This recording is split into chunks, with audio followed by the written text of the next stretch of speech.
Hi guys, Tanya here and welcome back to my YouTube channel. If you're new here, hi, I'm Tanya Villanueva and I'm a beauty content creator. And kung hindi ka pa nakapag-subscribe, subscribe ka na sa channel ko. And don't forget to hit the notification bell so you can be updated every time I have a new upload. As you can see, ibang hitsura ko ngayon kasi masamang pakiramdam ko. In fact, I was tested positive sa COVID-19 kaya wala ako sa usual setting kung saan nagsushoot ako ng mga vlogs ko. Instead, nandito ako sa isang kwarto dito sa ospital.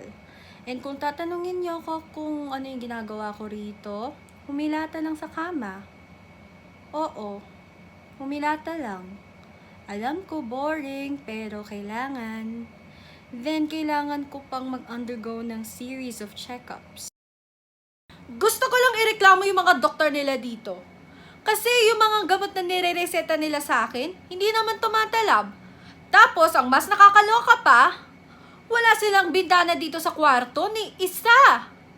Akala yata nila makakatakas ako kahit anong gawin ko. Hello? Paano po ako makakahinga kung wala pong bintana, diba? I like the quietness though. Walang magsasabi sa'yo na, ikaw, wala kang mararating sa buhay. Tignan mo si ganto, tignan mo si ganyan. Oh, ba't di mo sila kayahin? Sa totoo lang, may gusto akong sabihin sa inyo lahat.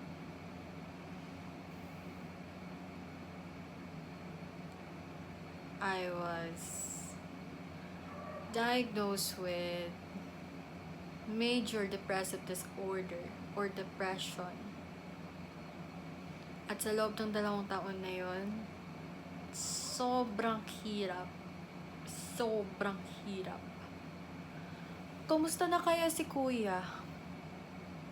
Miss ko na siya. Siya lang kasi yung nakakaalam na may depression ako bago namin nalaman na COVID positive ako.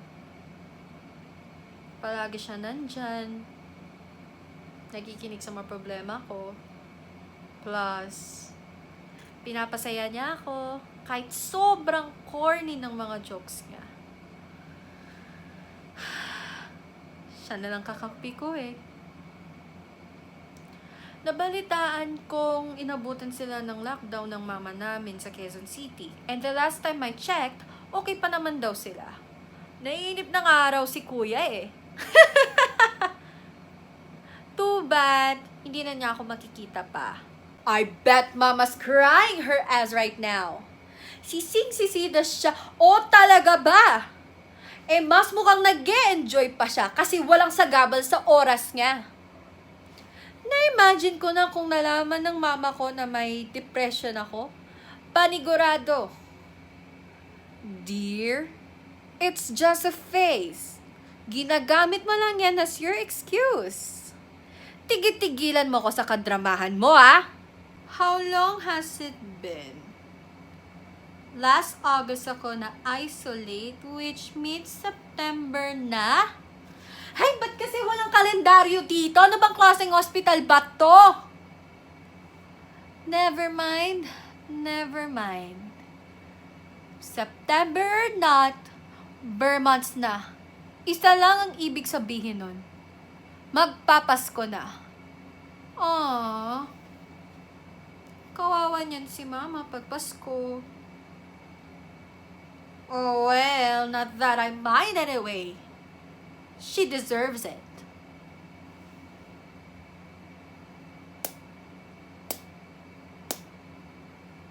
We wish you a Merry Christmas. We wish you a Merry Christmas. We wish you a Merry Christmas and a Happy New Year. We wish you a Merry Christmas. We wish you a Merry Christmas. We wish you a Merry Christmas and a Happy New Year. Merry Christmas to all. Merry Christmas, Ma. Merry Christmas, Kuya. And Merry Christmas to self. Sulitin mo na hanggang sa mamatay ka na. You're a good person. You're a good person, Ma. Bakit ganito yung trato mo sa akin?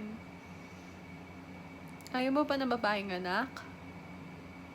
Mas marami bang na-achieve si kuya? O dahil nilayasan tayo ni Papa? Anong problema mo sa akin, Ma?